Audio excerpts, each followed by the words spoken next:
All right. So we're Hey, here. good morning, Mike. Yeah. Good morning, Mike. Yes.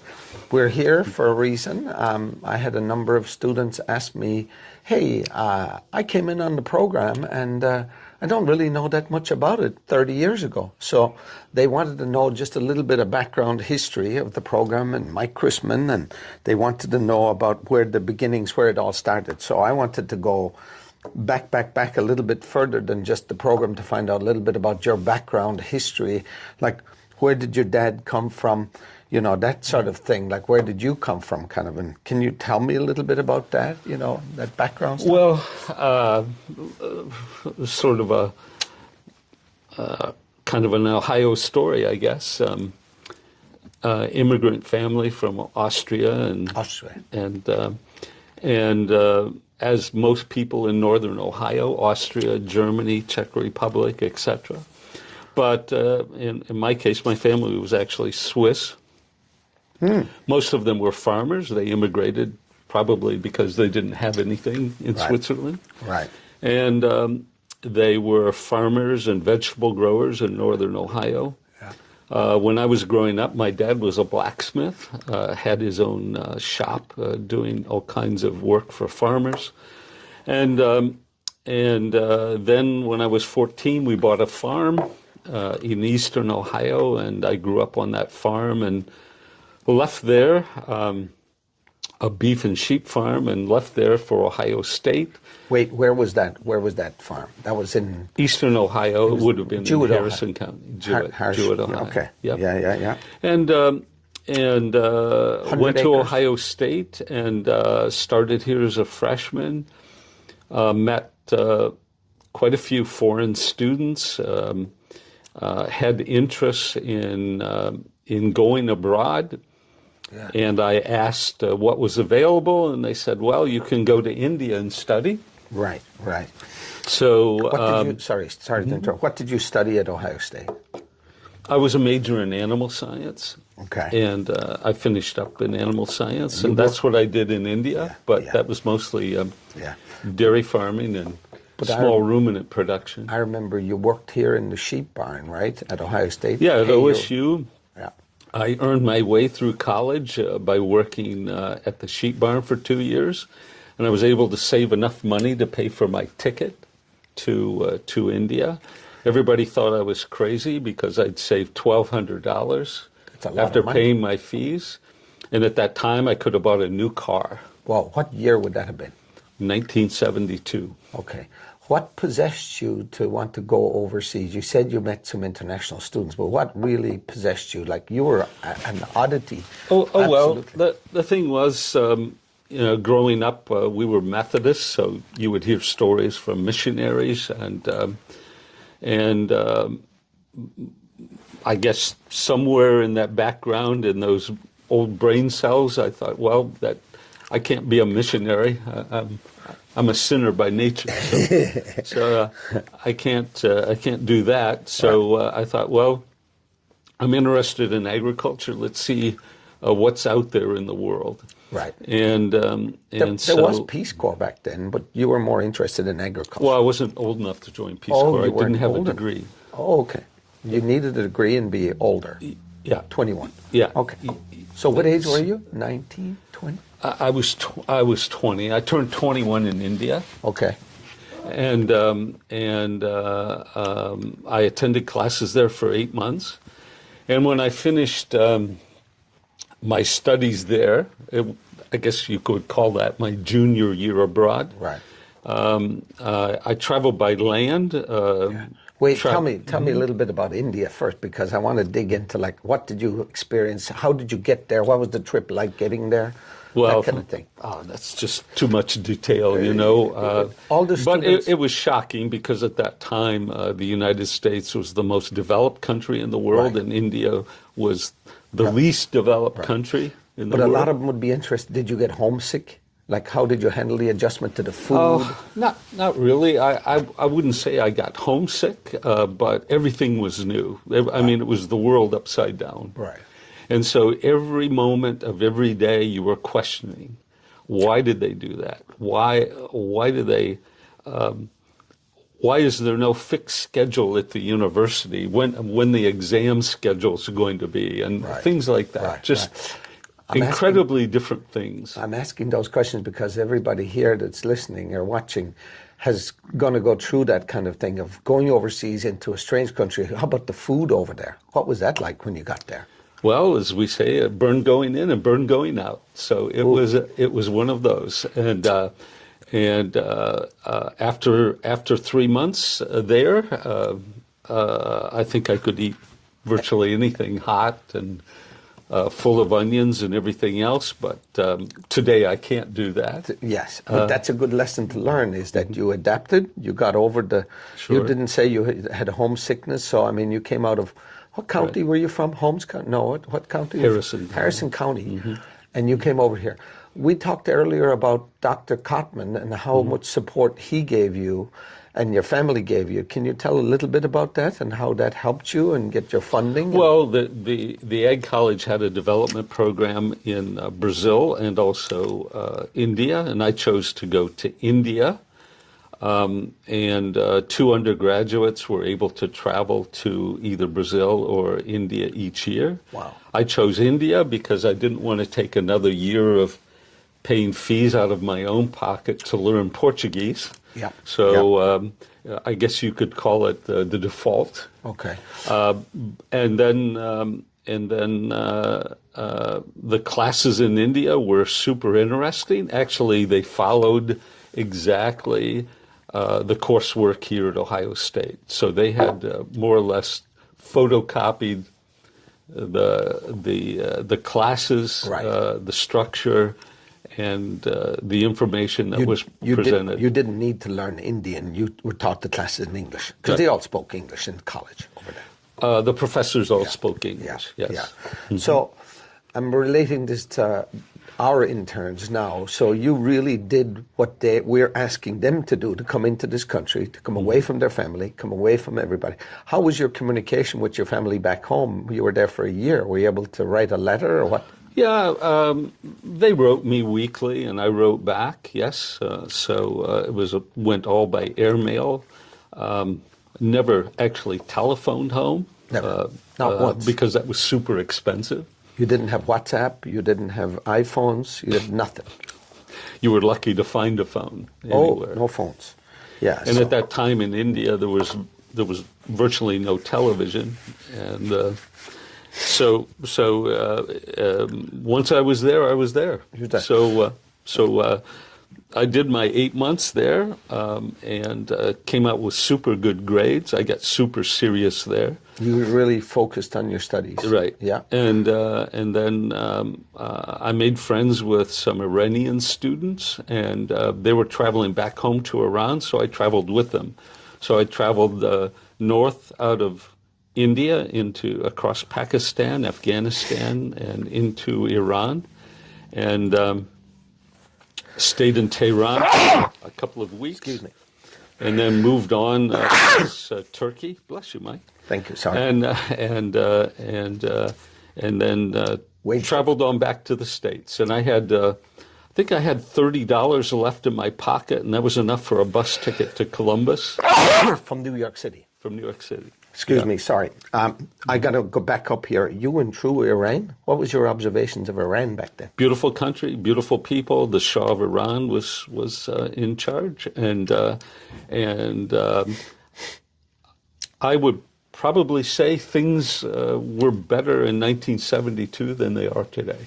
What about Afghanistan? That was before the Russians invaded, so everything in Afghanistan was pretty much untouched. Untouched. So wonderful people. They were able to survive on all of the things that they had, crops and the crops and the things they were doing. It was an amazing country then. I guess it still is. Yeah.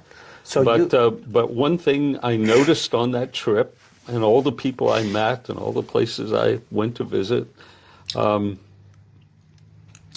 there was great talent in the world. And a lot of that talent was being wasted because of government policy or education or whatever. And so brilliant people were spending their lives herding goats. Doing mundane things. They were Right. educated, but they weren't being utilized. Some were educated, some weren't, but they were brilliant in the way they could use the resources that they had. Wow. Good observation, kind of, to go through that. And so I traveled back to Ohio State in 73. I graduated in 74. I was able to interview for a job with the National 4-H Council, and I ran exchange programs for them. Right. But in my opinion, they were doing everything wrong. They had the incentives on the wrong side. Okay. And so I was working with Dr. Mervyn Smith at the time, who was head of international programs. Yeah. Talk a little bit about Mervyn. How influential was he in your career? Oh, well, he gave me the opportunity, and I was not a brilliant student, but I told him that, I could make this work, and the university, after they had seen me do the work for the National 4-H Council, then I said, well, we can make this program pay for itself, and they said, well, that's what you're going to have to do. So if you want to have an international program and do an exchange program, you're going to have to pay for it yourself. No funding from the college? No. Wow. From the very beginning? Although, which goes back to Iran, my first paychecks, my first 3 months of working for the college were paid for by the Shah of Iran. That was money that was left over from a home economics training program. Oh. And so that paid my salary for 3 months, and then after that, I was more or less on my own. So you had to come up with the And that was 46 years ago, and we've paid all of our bills and run our own program since then. Ever since. So then in 1975, I have here that you went to France. Yes, I did go to France in 75 and did an internship there on a research farm. On a research farm. How did that shape your mind, or how did that open you up a little bit more about the same way? I had to learn French, and I wasn't very good at it. So when I left France, I was more or less fluent, but it taught me a lot about animal science and production of sheep and beef cattle in France, and I did a research project there, and unfortunately, I started this program and never actually finished or published that research. Okay. But that was mainly my fault. But 1976, the 4-H Council, you saw how to do things better, and you convinced the college to back you in starting this program. And how did you start it? I remember Dorothy Brickman, people like that. Right. We were using visas from the university. We were not using an intern or a trainee visa as we do today. And so most of them came as visiting scholars. Okay. And they were all short-term. They were 2, 3, 4 month interns. Okay. Who did you start with? Who was it? I see here German farmers, or was it English? Yeah, or? mostly young Germans and also British young farmers. British young farmers. And as we progressed, more and more of the British started participating because we had bigger machinery and more interesting farming. And also farming in the UK was more like that of the United States because they had imports from all around the world, and they had already consolidated into larger farms, where Germans were still mostly on small farms. I see here in my notes a guy called John Kennedy from Dorset College. What was the relationship there? So my parents raised Dorset sheep, so I wanted to go on my trip. When I went to India, I stopped there and I met with John Kennedy at Dorset College of Agriculture. Okay. And he showed us around, and I was really impressed. And when I actually started the program, the first 3 interns who came to our program were from Dorset College of Agriculture. Okay. Okay. And they were dairy students, and I placed them with the brother of a faculty member from OSU, Pete Spike's brother. Okay. Or cousin. I'm not, at Yeah. this point I can't remember. But anyway, he took them, and it was a great place. They were using computerization even in those early days. Right. Yeah. Made it a very interesting place for students to go. And slowly but surely, I found farmers around Ohio and around the Midwest who wanted to participate, who had the idea, as I did, that there's a lot of talent in the world. Right. And most farmers, people in agriculture, love a young person who wants to move forward in their career and is willing to learn and work hard, and nothing's changed. After 46 years, it's still the same plan. A motivated young person who wants to learn about horticulture or turf grass or livestock production. They want to have something on their resume which makes them different, makes them more employable, and they have an interesting experience while they're here. They're open and receptive to getting those young people in from overseas. So, but I see here that when they first came in, like, did you have a secretary? Did you? I see you put the interns up in your house, your apartment at first. Yeah, we were broke basically. No money. No funding. We had no money, barely enough to pay my part-time salary while I was getting the program running, and those early days I didn't turn any travel expenses or anything like that because I wanted to preserve our budget, and if we didn't have money, I knew I was going to be gone. That's what they told me right from the beginning. So we were always on the run, so to speak. So you're very conscious financially of your budget every July. But made us no different than a lot of the farmers we were working with. The farmers could relate to you, and you talked to the farmers. So then you charged a fee to the farmers. Yes, it started at $75 a month, and that fee would come back, but we only collected that fee if the student stayed there and was happy. Oh, okay. So we were at risk, and actually today and at that time, that's the way the program has progressed, because people voluntarily apply for the program. They come in here for orientation. But all of us have money on the table, and all of us want the program to work. Exactly. So we're all pulling the same direction. The farmer says, hey, I'm going to get a good quality person who wants to learn, and I'm going to be able to give them experience and give them some management experience, put them in charge of an acre in the greenhouse, or some tomato fields, or to service the 3 greens on the golf course or something like that. You know, so give them responsibility, and then hold them to it. Right. And with everybody with money on the table, everybody wants to make it work. Right. We're all pulling the same direction. So this was 1979. Okay. You started off then 1980, 81, 82. And of course, I had a black telephone, AT&T phone with a dial on it. Okay. That was my only way to communicate with the world.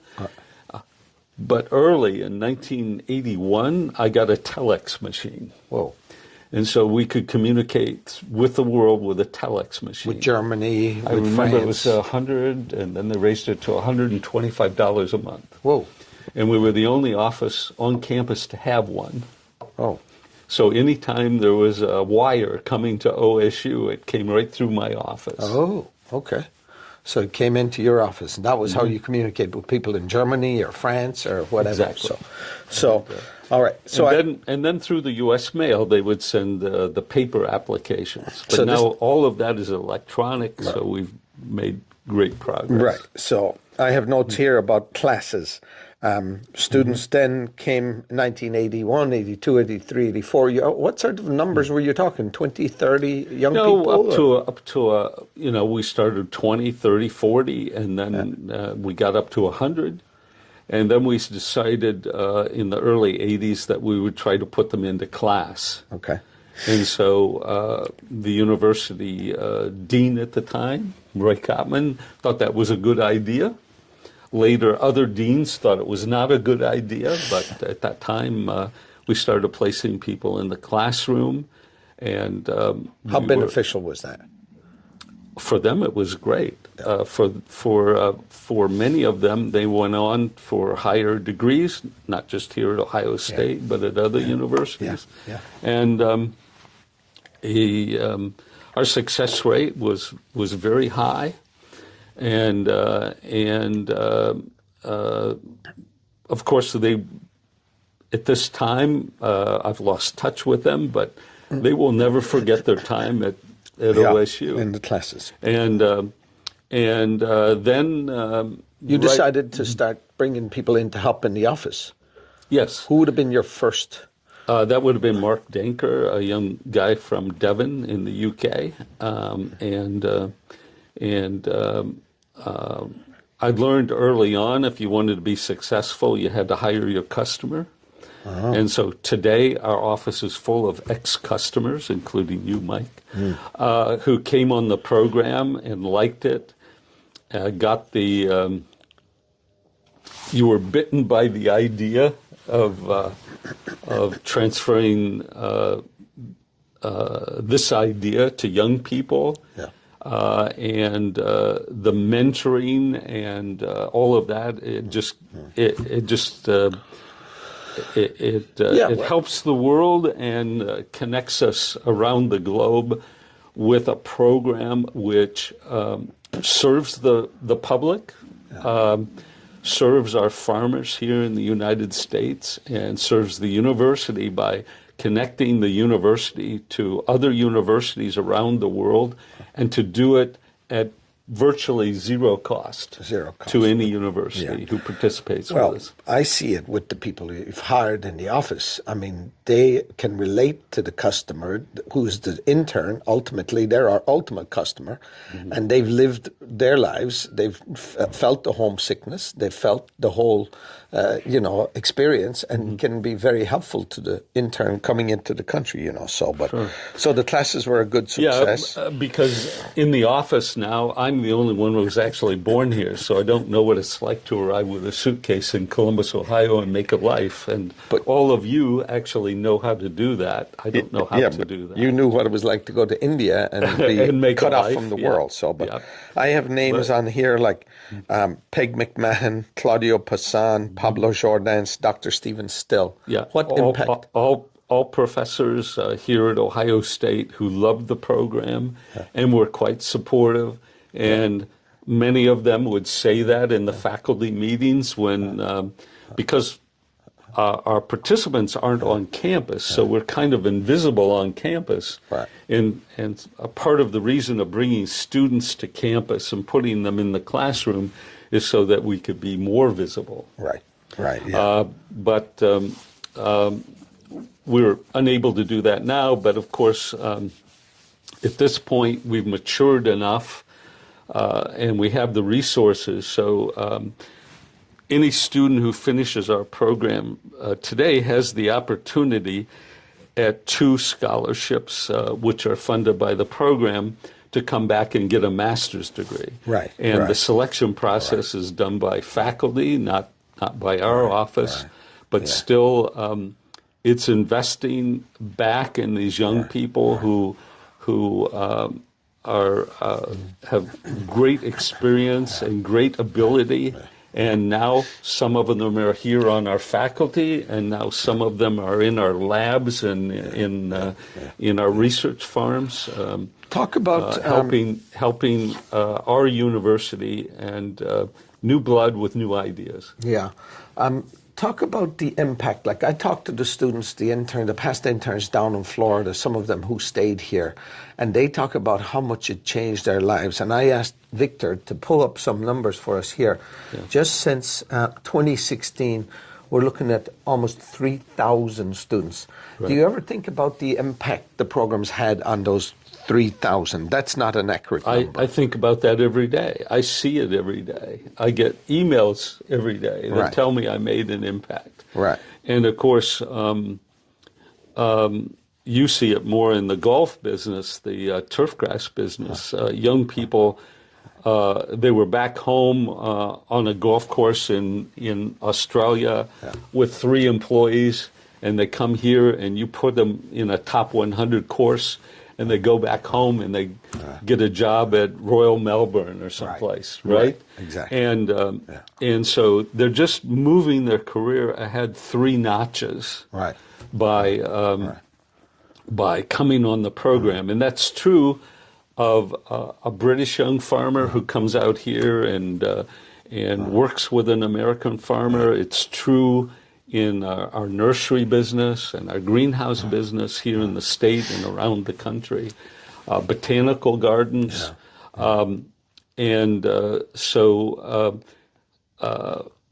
We're up to about 20,000 past participants, so we could fill one end of the football stadium with past participants of the program. I just want to dwell on that number for a second. I mean, because there's so many people out there. I think of a name like Andrei Shibal, a guy from the Czech Republic. Can you remember that name? I do. I remember him, sure. Just off the top of my head, what an impact it made on him. He went on to be a successful businessman. Right. I mean, we can start thinking of names. That's right. You know. And, we don't know what influence we have. I guess no one really does. But let's say it's 20,000 people, and all of them have families, and all of them have nephews, and probably a lot of them have grandchildren now.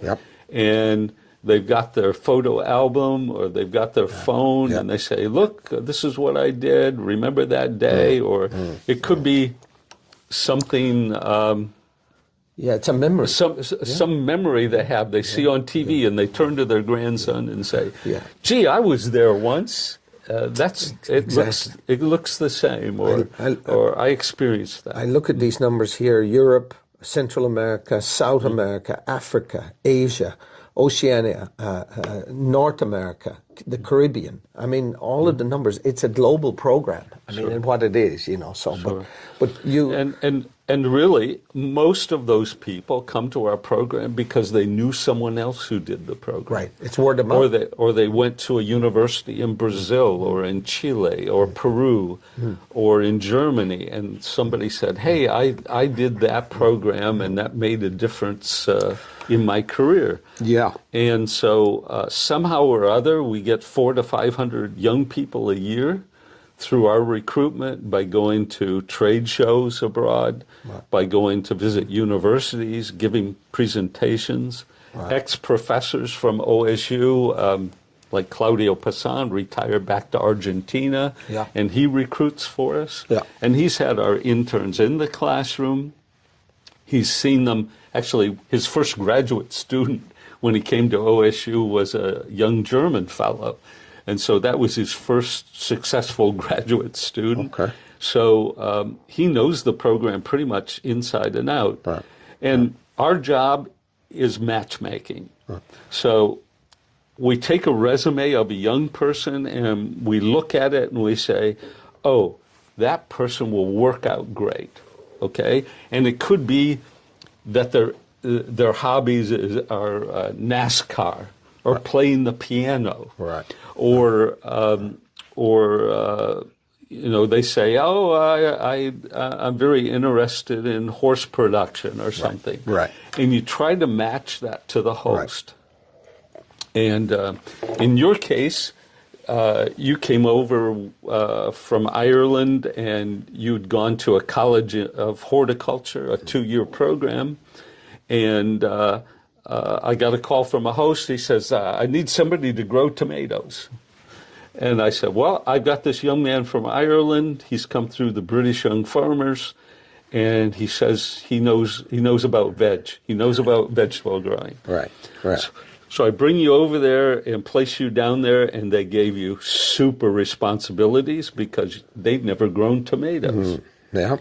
And at the time, you hated the taste of tomatoes. I did. And your host was colorblind. So the only time you could figure out when to harvest was that he would taste them and you would tell him what color they were. We were an odd couple. So you were a perfect couple. Yeah. And of course that goes to my early matchmaking. Right. And I think of an Australian recently, and I started talking to him in a WhatsApp video interview and asking him about his background, his personality, what he liked. And he mentioned he liked the Denver Nuggets. And I just happened to have a host out in Colorado. And he lit up about it. Oh, I like the Broncos as well. So the cultural side is just as important as are you going to learn a trade or a skill or whatever. And both of them gel together in the matchmaking in that sense. So, but and we're 98% successful. So we have a 2% failure rate, and it could be homesickness. It could be a death in their family. It could be they get a job offer. We had a 7 or 8 years ago, right before COVID, we had a bunch of Brazilians who left our program because they got good jobs in Brazil.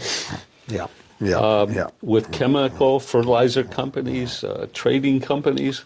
And the only reason they got the job was because they were here doing an internship. Right. So, but I see Dr. Danneberger's name on here. Yes. But we've moved now to doing a lot of online courses for students. Right. We no longer bring interns into the classroom. Right. It's a big loss to us, but we have to admit that this is a more of a viable thing for the intern to do the online courses. He's trained hundreds of students with this certificate. That's exactly right. So now financially we're quite stable. It's taken 46 years.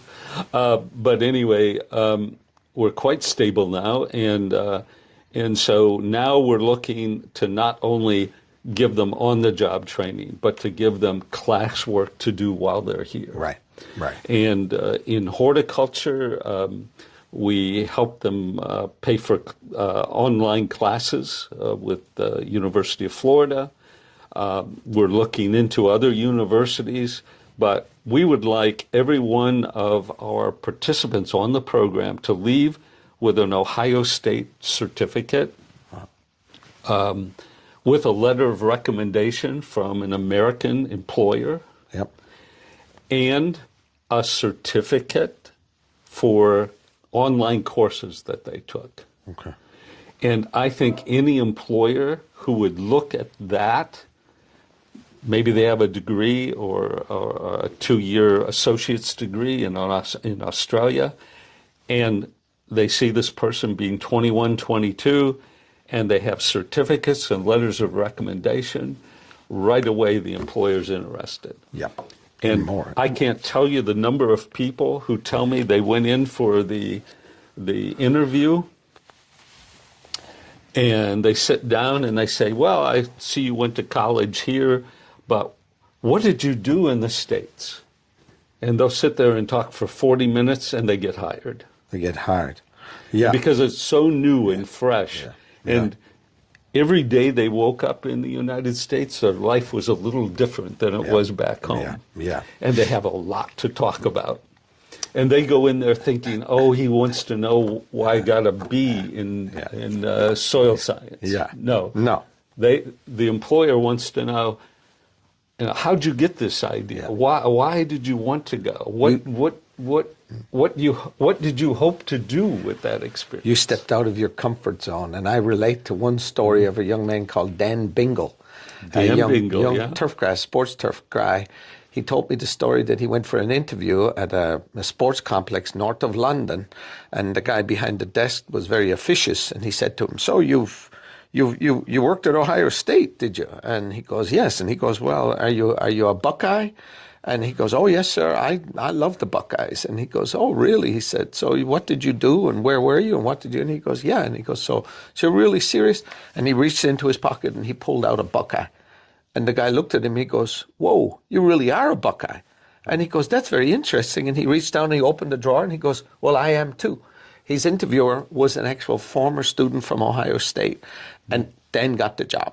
Right. And I don't know if he's still there, but he got the job, and that was the connection with Ohio State, and that was the important part of it, I think. Yeah, our graduates are all over the world, and I don't know how many graduates there are of the university, but we just have an internship program. But because they have that certificate from Ohio State, it's a little badge on everybody's resume when they go for the job that they want. And I think about, what an impact it has on all of them overseas. And I look back, like, especially with the Australians now, I have the name Jeff Topp and Bob Luff. Right. They were talk a little bit about that from the Australian perspective. Right. They were from, was that the Victorian College of VCAH, VCAH. Yeah, both of them were interested. I don't know how we found them, but we went down to visit them, and they came here with their students to visit us several times. And so we established that relationship, and they would send us 5 to 10 to 12 students every year who were in that program, mostly turf grass ones who were interested in golf courses. But we brought them in all areas, and most were super successful. A lot of them, because at the time Crocodile Dundee was at the theaters, and a lot of these American gals thought they were just great. And so a lot of them got married off here, but that's not my agenda. No. I was just trying to run a training program. I mean, what was your goal for the program? Like, to see these young people go out in the world like you did. You came back to America with a different world, global perspective, right? That's what you wanted for these guys, right? Right, sure. Well, I knew what I experienced in working in France and then going to school in India. And I thought, there's other people in the world who will also like to do that. Yeah. There are other people who are curious. And I guess that's probably why I started the program. I was just curious. And can I do this? I mean, in the early 80s, I would see the financial officer from the college, Harold Bauman. He'd tell me, well, you haven't failed yet, but you're going to. And I know you're going to fail, and I'm going to have to end up paying all your bills. Well, so they were. And so I worked hard, night and day. People were putting in 8-hour days at the college. I was putting in 16-hour days on weekends as well. And I just worked like a dog to prove him wrong. And then in 1983, maybe early 84, he came up short, and I had to bail out the dairy farm. Wow. He came to you for money. No, he just took it. Oh, he just took it. It wasn't my money. It's university money. Even today, the money we have is university money. It's nothing, it's out of my control. Right. Once it comes in. Yeah. But if there's no money there, then we don't have jobs, and we don't have a program. So I was super angry because I'd been saving and scrimping and doing everything I could to make it a success. And then to see $30,000 leave. Right. At that time, that $30,000 would have been 2 new Mercedes or something. Right, it was a lot of money. You have to think of today's money, the devaluation of the dollar over time. It was a lot of money. Yeah. I think that was more than my annual salary. So he took just gone. So, and I was angry. I went down there. I expected to get fired. Yeah. And what turned out, he ended up being my best friend. Because he knew I was right. Yeah. But you turned around, and I think I remember you finished up hiring him when he retired.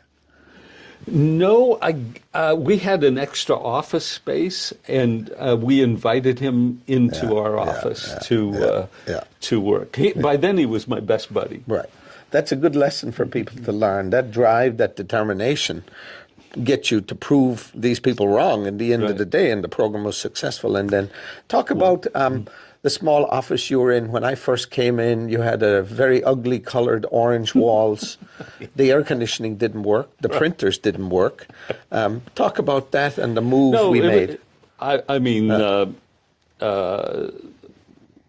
was the best that was available. So in this job, in this program, you accept what's there and just try to make the best of it. Make the most of it, yeah. And when things didn't work, we just moved on because every week then, just like now, every week we have new students starting the program, new participants. And the reason we do that is to keep everybody busy. Right. Just like on the vegetable farm, you can't just grow tomatoes. You got to end up, oh my goodness, we got to grow pumpkins and squash and this. Otherwise, we can't keep everybody busy. Right.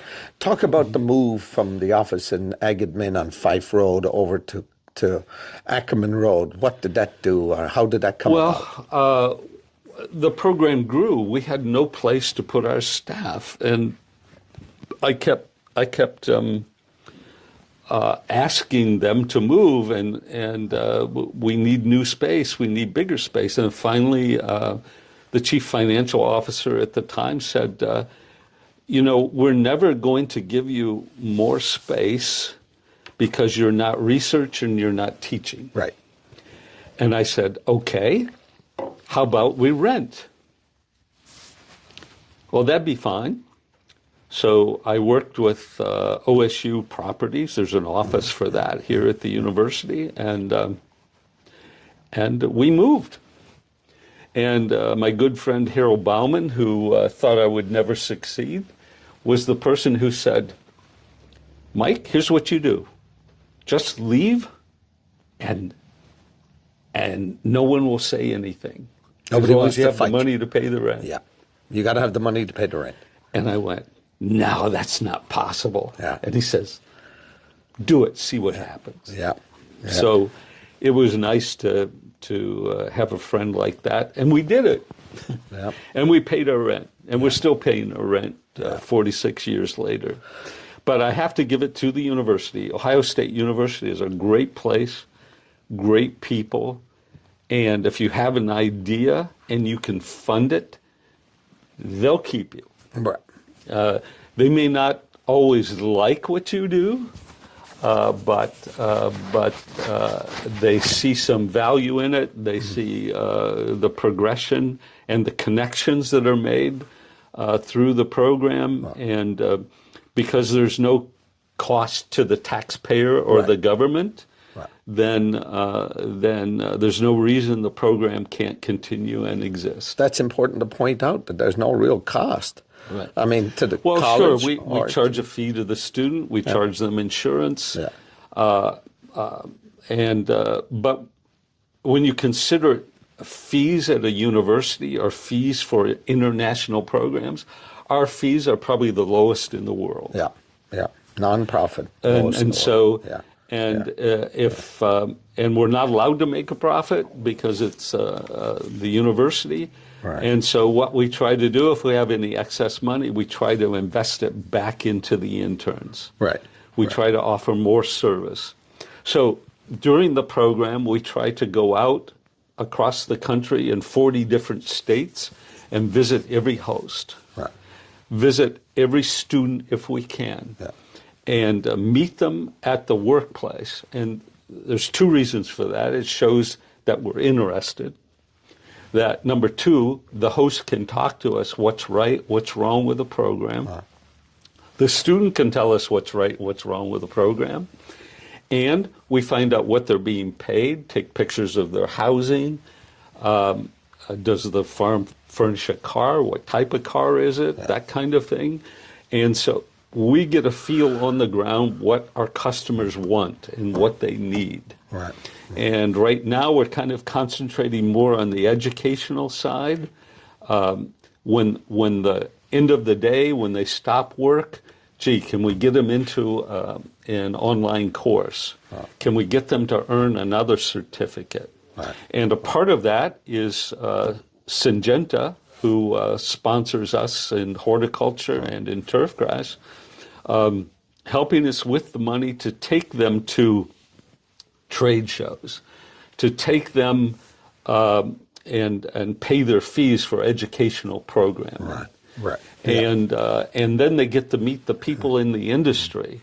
People in the industry they love to meet them. Right. Here's motivated young people who want to come into their industry, and they want to make a career there. Right.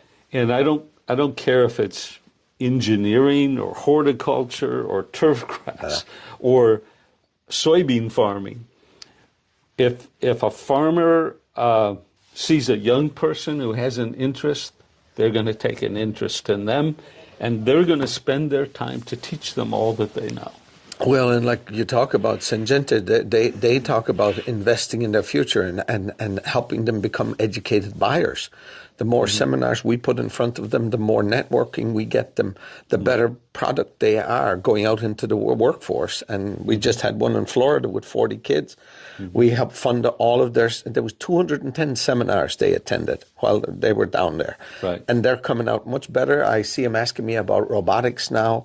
Oh, I didn't know about that. That's wonderful information, and I'm interested and enthused about it. So we expose them to that latest cutting-edge technology in that sense, So, right. Yeah, and then in turf grass and in all of the areas, once they've had that international experience, let's say 90% of them say, I can go anywhere and do anything. Back home, I was just this bloke. I was just this guy. Right. And now, with this experience, I realize I can do anything with my life I want to do. I can ask for the better job. Right. I can ask for the better Confident pay. with it, yeah. And they get that confidence. We talk about all the foreign international students, but also I think about the American students that you impacted. Travis Pauly, a young man that was in college here at Ohio State, went over to England. Right. It changed his life. He became a superintendent up in New York, and he donates money back to our college every year. And without being, campaign for it or anything. He talks about how it changed his life. And as a result of him going overseas, he got the job because the employers, the golfers, saw that he was a connection and could take them and help them go overseas to golf courses overseas. And that's the best part of the program. You nailed it. An American who goes abroad through our program has the same experience in the job market when they come home as that young German who came here and went back home and they saw that on the resume and they got a better job, or they got the opportunity to move ahead, to take a step Can forward. you think of any other Americans that you helped down the road? That it impacted them, over the years? I think like Emily Shepard or, somebody like that, Sure. There's a lot of them. Their names all slip me now because our American students, because the fees at OSU have gone so high, they're not so interested in international experience. And the international experience they want now is not a long-term internship. They want to go study abroad. Right. And in study abroad, they get the funding, the scholarships, the donations. Even I have a scholarship fund that throws off $1,000. They give $500 to each student, and so they do a study abroad. So their OSU, their government loans, their OSU scholarships, other private scholarships that they get, all work for them, and they're going for 2 weeks or 3 weeks to look at dairy cattle in Ireland or something, and. Also, the OSU judging teams, the livestock judging teams, also go abroad, and they can win those scholarships and support as well. I just don't think we do a good enough job of talking to our past students about how important it is to support future students. The funding is needed. The cost is so much higher for them. A guy like Travis Pauly, sends in money every year to help the program, to benefit somebody else. He doesn't put any stipulation on it. He's like, Mike, just help somebody. Help somebody out there. I look at a license plate over there on the wall, Paul Ecke. Talk about Paul Ecke and what sort of background do you have on that environment? And he was the top poinsettia grower in the world, really. Yeah.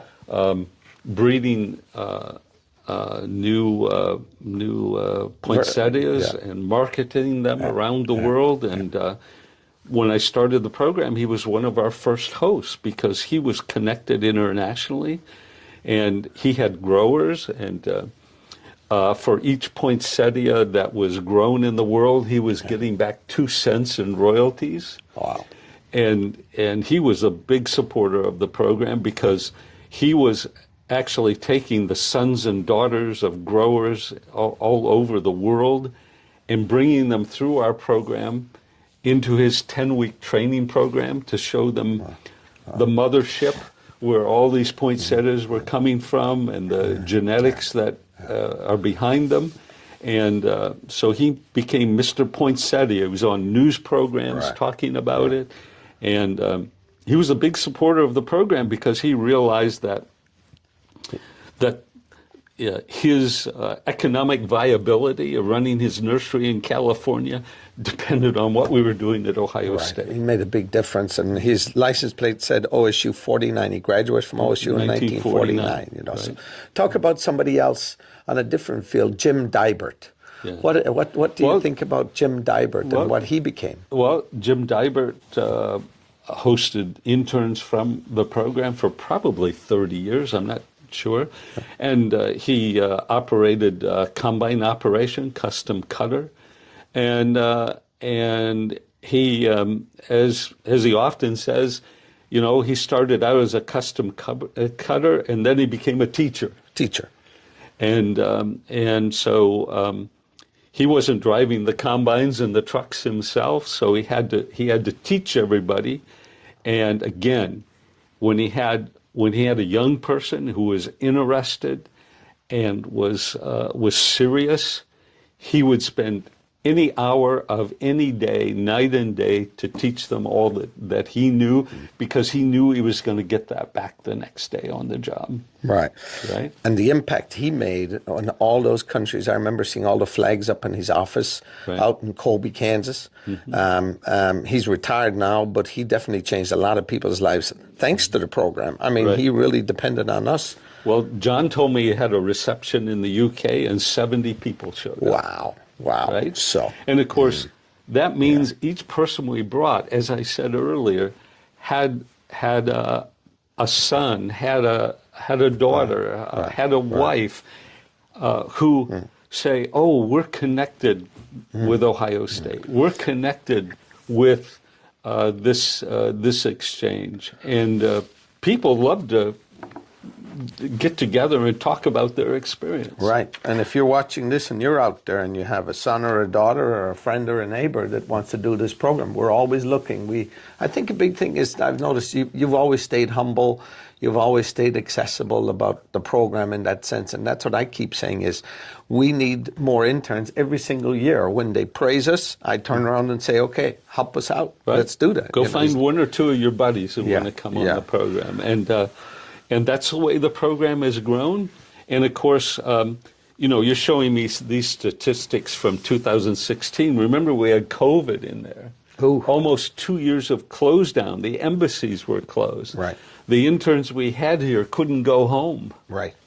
Everything was locked down. So that number could have been 5,000. It could be.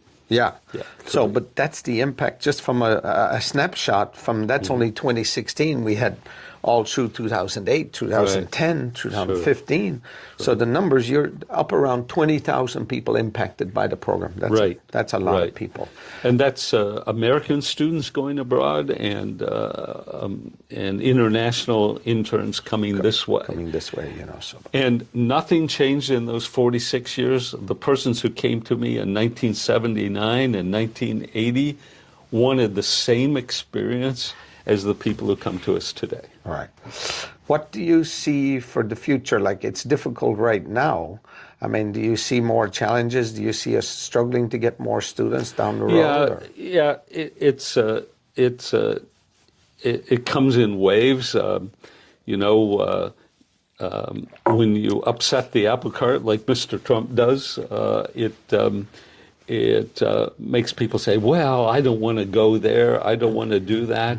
And it's really naive, because the world is unsettled. I mean, I've brought people to the United States whose mothers were and fathers were born in prison camps in Siberia, for God's sakes. Yeah. And people had to change their names, otherwise they'd end up in the oven. Oh. Or coming from the Soviet Union at that time and Russia now. Of course, we don't have any connections there now. But even coming from Ukraine, 5, 6 years old, they had to wait in line at 4 a.m. in the morning just to get fresh bread. Yeah. And by 8 o'clock, it was gone, so you had to get in line. Right. So they come from all different backgrounds, all different economic backgrounds, and they see what we have here. What we have here is never perfect. What they have at home isn't perfect, but you just give them an opportunity to do something different. They earn enough money that they can live here and have a life and even take money back home. And so for a lot of these young people who come from less developed countries, if they leave our program after 1 year, they pay their flights and fees and everything, and they go back home with $15,000 in cash in one lump sum, it changes their life. It can change the life of it's a way to start a new business, a way to start graduate school back home, or to come back to the United States and do graduate school. Right. So even if they were working a regular job back home, they had no way to put together that packet of cash. Right. Because here, many of our hosts offer free housing and a free car and pay. And in many cases, that allows them to accumulate that little bit of wealth that helps them make decisions in the future. And and because they earn the money, they want to spend it in the right way. They're not, I'll just buy a new car when I go home. No, that isn't on their mind. What they want to do is take what they've learned here and try to apply it back home through some new ideas or through some way to, that job is in the Netherlands. I'm here in the UK. Hey, I can fly over there and interview for that job because I've got this cash. And you've got the confidence as well. And you got the confidence. And how many people applying for that job in the Netherlands have actually lived in the United States for a year? Exactly. What do you say to the people out there, the thousands of people out there that have done the program like now to help us continue this program? What do you say to them? Like, I always feel like an obligation to help the next person. Sure. That's what it's all about. You're at a farm, you're at a golf course, you're working for a company, and you see a young person, and you say, "Wow, that person has some talent," and they put them in touch with us. And some of them we never hear from them again, right? Right.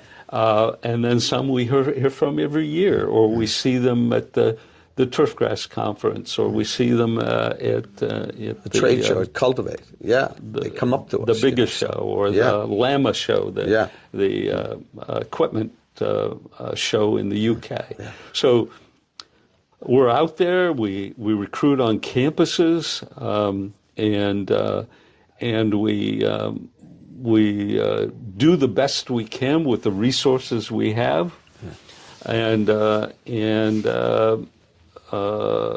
because we have young people arriving every week, and every week we have people leaving, that keeps our cash flow, our staff, our office active, doing international work every day, every week. Every week. And everybody on the staff has been an intern.